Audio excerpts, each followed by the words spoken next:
جو ابھی تک رو رہا تھا، اور اس کی طرف اپنے بازو پھیلا دیے۔ ادھر میرے پاس آ جاؤ۔ وہ روتے روتے ہی مزمل کی بازوں سے نکل کر ان کی آغوش میں آ گیا۔ واجدان دونوں ہاتھوں سے سر تھام کر بیڈ پر بیٹھ گیا تھا۔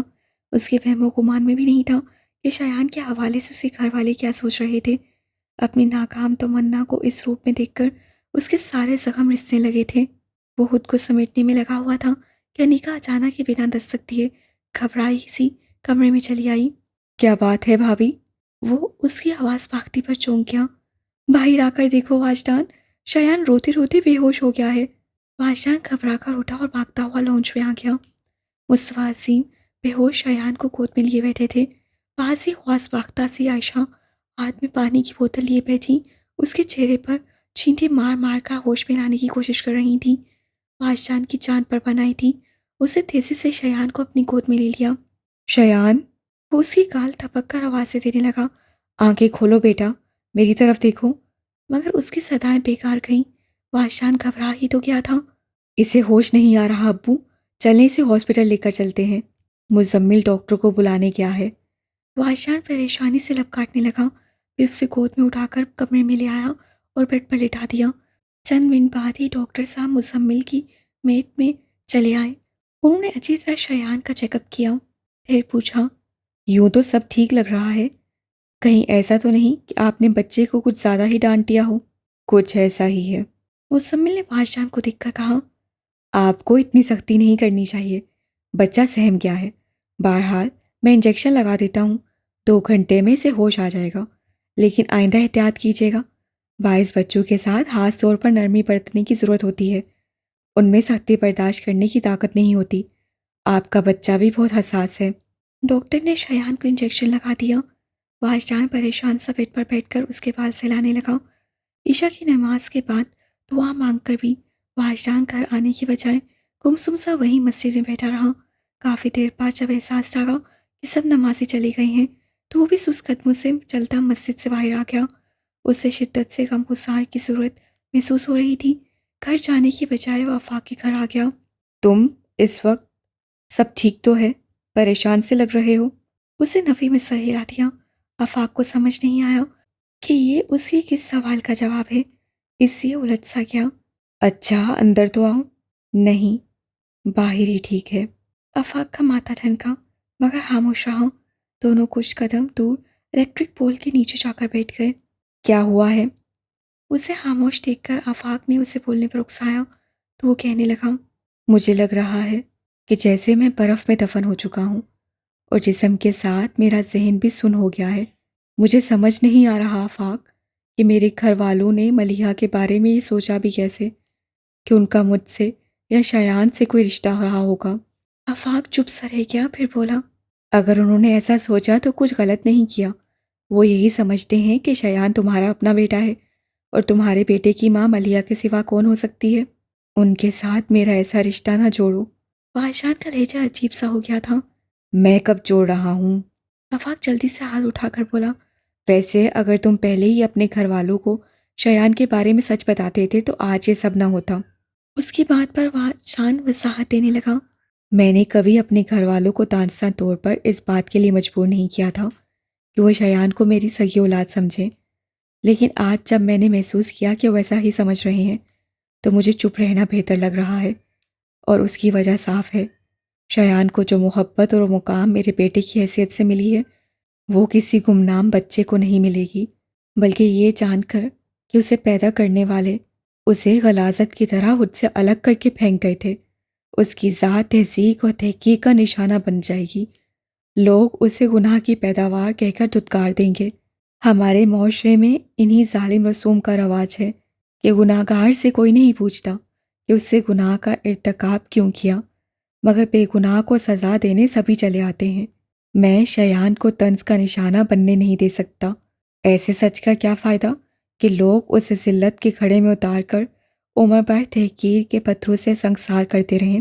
کسی اور کو سچ بتانا تو دور، میں کبھی شایان کو بتانے کی ہمت بھی نہیں کر پاؤں گا، کیونکہ میں جانتا ہوں اگر اسے پتہ چل گیا تو وہ اپنی ہی نظروں میں گر جائے گا۔ نہیں آفاق، یہ بات کسی کو پتہ نہیں چلنی چاہیے۔ نم آنکھوں کے ساتھ وہ بے حادثہ نفی میں سر ہلاتا ہوا کہہ رہا تھا، وعدہ کرو یہ راز ہمیشہ راز رہے گا۔ میرے مرنے کے بعد بھی تم کسی قیمت پر اس راز سے پردہ نہیں اٹھاؤ گے۔ شایان میرا بیٹا ہے اور اس کا یہ بھرم ہمیشہ قائم رہنا چاہیے، بلکہ میں تو یہ دعا کرتا ہوں کہ قیامت کے دن بھی اس کا یہ بھرم نہ ٹوٹے۔ میں وعدہ کرتا ہوں کبھی یہ بات میری زبان پر نہیں آئے گی۔ آفاق نے وعدہ کیا تھا، پھر کسن ماحول میں رچے تناؤ کو کم کرنے کے لیے مسکرا کر بولا، تم صرف یہ وعدہ لینے کے لیے اس وقت چلے آئے؟ لیکن واجدان کے تاثرات میں کوئی تبدیلی نہیں آئی۔ نہیں، میں تو اس خیال سے پریشان ہو کر تمہارے پاس آیا تھا جو ملیحہ کے لیے میرے گھر والوں کے ذہن میں ہے، لیکن وہ بات تو صاف ہو گئی تھی۔ آفاق اشنوے سے بولا، نہیں ہوئی، لیکن انہیں میں کوئی بھی کہانی سنا کر سمجھا لوں گا۔ اصل مسئلہ شایان کا ہے، جس کے دل میں ملیحہ ماں کی حیثیت سے نقش ہو چکی ہیں۔ صرف ان کی تصویریں چھن جانے پر اس کا رد عمل اتنا شدید ہے کہ تمہارے جانے کے بعد روتے روتے بے ہوش ہو گیا۔ کافی دیر بعد ہوش آیا بھی تو ابھی تک بخار میں پھک رہا ہے، لیکن دوپہر سے پانی کی ایک بوند بھی حلق سے نہیں اتاری۔ دوا لینے کی تو بات ہی کیا ہے۔ سوچتا ہوں اگر ملیحہ کا خیال اس سے چھن گیا تو کیا کرے گا۔ اس کی آواز کی پریشانی سے حالات کی سنگینی کا اندازہ کر کے آفاق بھی پریشانی میں گر گیا تھا، لیکن اس کے پاس بھی اس پریشانی کا کوئی حل نہیں تھا۔ دونوں کتنی ہی دیر خاموش بیٹھے اپنی سوچوں سے الجھتے رہے، پھر تھک کر واجدان اٹھ کھڑا ہوا۔ اب چلتا ہوں، شایان کی طبیعت ٹھیک نہیں، مجھے اس کی فکر ہو رہی ہے۔ آفاق نے بس سر ہلانے پر اکتفا کیا۔ واجدان گھر پہنچا تو مصطفیٰ عظیم اس کے انتظار میں بے چینی سے گیٹ کے پاس چل رہے تھے۔ اسے دیکھ کر تیزی سے اس کے پاس آئے۔ حد ہوتی ہے لاپرواہی کی، بیمار بچے کو چھوڑ کر کئی گھنٹوں سے غائب ہو۔ کسی اور کا احساس نہ صحیح، انسان اپنی اولاد کا احساس تو کر ہی لیتا ہے۔ کیا شایان کی طبیعت زیادہ خراب ہو گئی ہے؟ ان کے انداز سے سمجھ کر وہ پریشان ہوا تو وہ اور بھی بھڑک گئے۔ خود ہی جا کر دیکھ لوں۔ کمرے میں آیا تو بیڈ پر نظر پڑتے ہی وہ گھبرا گیا۔ شایان بے سد پڑا تھا۔ مزمل پریشان سی صورت لیے اس کے سرانے بیٹھا تھا۔ دوسری طرف متفکر سی انیکا اس کے ماتھے پر پٹیاں رکھ رہی تھیں۔ اس کے سامنے ہی عائشہ بیٹھی تھی، ٹھنڈے پانی میں بھیگا تولیہ کبھی شایان کے تلووں پر رگڑتی اور کبھی نم تولیہ سے اس کا سینہ مسلنے لگتی تو لگتا بھاپ اڑ رہی ہو، لیکن شایان کے دکھتے چہرے کو دیکھ کر لگ نہیں رہا تھا کہ ان کی کوششیں سود مند ثابت ہو رہی ہیں۔ واجدان بھکلایا سا شایان کے پاس چلا آیا۔ عائشہ مصطفیٰ نے اسے بیڈ کی دوسری طرف آ کر بیٹھے دیکھا تو غصے سے بولی، تم اب آ رہے ہو؟ وہ انہیں نظر انداز کرتا شایان کے چہرے پر ہاتھ رکھ کر بخار کی شدت محسوس کر کے پریشانی سے بولا تو وہ تڑاک کر بولی، تمہیں کیا، تم جا کر مری بیوی کا دکھ بناؤ، زندہ اولاد چاہے تڑپتی رہ جائے، پر یاد رکھو جس کی یاد میں صبح شام اداس پھرتے ہو اسے پیدا کرنے والی بھی وہی تھی۔ تم ملیحہ پر صرف اپنا حق سمجھتے ہو مگر یہ بھی اس پر حق رکھتا ہے، اور مت بھولو کہ عورت پر شوہر سے زیادہ حق اولاد کا ہوتا ہے، اور جس سے یہ حق چھینا اسے معافی نہیں ملے گی۔ بس کریں امی۔ مزمل نے انہیں ٹھنڈا کرنے کی کوشش کی تو اسی پر چڑھ دوڑی، خبردار جو تم نے اس کی طرفداری کی تو غضب خدا کا، کیا حالت ہو گئی ہے بچے کی، دوپہر سے رات میں ہی نچڑ کر رہ گیا ہے مگر باپ کو پرواہ ہی نہیں۔ کیا ہو گیا ہے امی، کچھ تو خیال کریں، اس کا بچہ بیمار ہے اور بھلا باپ سے زیادہ کسے پرواہ ہو سکتی ہے۔ ریلیکس یار، اتنا پریشان ہونے کی ضرورت نہیں، بچے تو بیمار پڑا ہی کرتے ہیں۔ مزمل کی تسلی کے جواب میں بھی شایان خاموش ہی رہا۔ شایان کے تپتے ہاتھ کی پشت پر ہونٹ رکھتے ہوئے آنسو ضبط کرنے کی کوشش میں واجدان کی آنکھیں سرخ ہو گئی تھیں۔ وہ خود کو بے بسی کی انتہا پر محسوس کر رہا تھا۔ رات کافی ہو گئی ہے مزمل بھائی، جائیں آپ بھابھی کو بھی لے جائیں اور خود بھی آرام کریں، اور ابو آپ بھی تو تھک گئے ہوں گے، آپ شایان کی فکر نہ کریں، میں اس کے پاس ہوں، اور امی کو بھی سمجھائیں، یوں پریشان ہونے سے ان کی طبیعت خراب ہو جائے گی۔ اس سے مصطفیٰ عظیم سے کہا تو انہوں نے سر اس بات میں ہلا دیا اور اٹھ کر کمرے سے باہر چلے گئے۔ وقفے وقفے سے سب اٹھ کر اپنے اپنے کمرے میں آرام کرنے چلے گئے۔ 8 سال میں پہلی بار ایسا ہوا کہ واجدان نے جماعت چھوڑ دی تھی۔ فجر کی نماز اسے کمرے میں ہی پڑھی تھی۔ فجر کی نماز کے بعد وہ چائے نماز پر بیٹھا دعا مانگ رہا تھا۔ یہ تو میں جان چکا ہوں کہ تو کبھی لے کر اور کبھی دے کر آزماتا ہے، مگر یہ نہ جان پایا تھا کہ کبھی کبھی تو پرانے زخموں کو ادھیڑ کر بھی نئی آزمائش میں ڈالتا ہے۔ اللہ مجھے اتنی طاقت دینا کہ اس آزمائش سے گزر جاؤں۔ منہ پر ہاتھ پھیرتے ہوئے وہ سچا سیر ہو گیا۔ پھر چائے نماز سہ کر کے الماری میں رکھتا وہ بیڈ پر بیٹھ کر شایان کا ٹمپریچر چیک کرنے لگا۔ رات بھر واجدان نے کمر بستر سے نہ لگنے دی تھی۔ اب کہیں جا کر کچھ تسلی ہوئی تو وہ تکیہ اونچا کر کے نیم دراز ہو گیا۔ کچھ دیر ہی گزری تھی کہ واجدان کو اپنے بائیں ہاتھ کی پشت پر شایان کے ہاتھ کا لمس محسوس ہوا۔ وہ دائیں بازو سے آنکھیں ڈھک کر لیٹا تھا، جھکتے ہوئے بازو ہٹا کر شایان کو دیکھنے لگا۔ اسے ہوش آ گیا تھا اور بار بار پلکیں جھپکتا وہ کسمسا رہا تھا۔ واجدان تیزی سے اس کی طرف جھکا اور پیار سے اس کے چہرے پر ہاتھ پھیرتے ہوئے بےتابی سے کہا، بیٹا تم ٹھیک ہو نا؟ وہ حالی حالی نگاہوں سے واجدان کی طرف دیکھتا رہا، پھر بولا، امی کی تصویر دے دیں ابو؟ واجدان بے بسی سے اسے دیکھ کر رہ گیا، پھر تھکن بھرے انداز میں سیدھا ہو بیٹھا۔ شایان بھی اٹھ کر بیٹھ گیا، پھر اس کی آستین مٹھی میں پکڑ کر ہلاتے ہوئے بولا، بیٹا ضد چھوڑ دو، میں بہت پریشان ہو گیا ہوں، اور اب ذرا حالت دیکھو، خود کو بیمار کر لیا ہے، پھر ان تصویروں کو پاس رکھنے سے ملیحہ تو تمہارے پاس نہیں آ جائے گی۔ واجدان بڑی عاجزی سے منت کر رہا تھا، مگر شایان کے لیے تو بس یہی بات اہم تھی کہ واجدان اسے ملیحہ کی تصویریں دینے سے انکار کر رہا ہے۔ پل بھر میں اس کے تاثرات بدلے اور سنجیدگی کو ہٹا کر اس کی صورت رونی ہو گئی۔ وہ ایک دم سے واجدان کا ہاتھ اپنے کندھے سے ہٹا کر اس کی طرف سے منہ پھیرتے ہوئے تکیے میں منہ چھپا کر لیٹ گیا، اور کچھ دیر بعد ہی اس کی رونے کی آوازیں آنے لگیں۔ پتہ نہیں اس کے پاس اتنے آنسو کہاں سے آ گئے تھے کہ کل سے ابھی تک خشک ہی نہیں ہوئے۔ رونے سے اس کے جسم کو جھٹکے لگ رہے تھے جنہوں نے واجدان کو زلزلوں میں دھکیل دیا تھا۔ کوئی بے بسی تھی، اسے سمجھ نہیں آ رہا تھا کہ شایان کو کیسے سمجھائے۔ واجدان کی برداشت ختم ہو چکی تھی، وہ اس سے زیادہ شایان کا رونا بلکنا نہیں سہ سکتا تھا۔ وہ اٹھا اور الماری میں سے تصویروں کا لفافہ نکال کر ایک تصویر ہاتھ میں لے کر دیکھنے لگا۔ میں نے ہمیشہ ان فاصلوں کی عزت کی جو آپ نے کبھی اپنے اور میرے درمیان مٹنے نہیں دیے، مگر اب شاید میں ان کا بھرم نہ رکھ پاؤں۔ یہ جرم آپ کے نزدیک بہت بڑا ہوگا، لیکن مجھے معاف ضرور کر دیجیے گا۔ وہ دل ہی دل میں کہتا، تصویر ہاتھ میں لیے بیڈ پر آ بیٹھا، لفافہ سائڈ میں رکھ کر اس سے ملیحہ کی تصویر شایان کے چہرے کے سامنے کر دی۔ اسے روتے روتے آنکھیں کھول کر سامنے دیکھا تھا، پھر میری امی کہتے اسے تصویر جھپٹ لی اور اٹھ بیٹھا۔ وہ سارا رونا بھول کر مسکرانے لگا تھا جیسے کوئی ہرزانہ ہاتھ آ گیا ہو۔ میری پیاری امی، وہ تصویر پر ہاتھ پھیر کر اسے چوم رہا تھا، پھر اسے سینے سے لگا لیا۔ واجدان اسے دیکھتا رہا۔ جب وہ جی بھر کے ملیحہ کی تصویر کو پیار کر چکا تو واجدان نے پیالہ اٹھا کر یخنی میں چمچہ بھر کر اس کی طرف بڑھاتے ہوئے پوچھا، اب تو یخنی پیو گے؟ ساری پی جاؤں گا اور دوا بھی پیوں گا، وہ مگن سے انداز میں کہہ رہا تھا، مگر واجدان جواب میں مسکرا بھی نہ سکا۔ پھر واقعی اس سے پورا پیالہ ختم کر کے سیرپ پیا اور اس کے بعد آرام سے سو گیا، مگر سوتے ہوئے بھی ملیحہ کی تصویر اس کے گال کے نیچے دبی تھی۔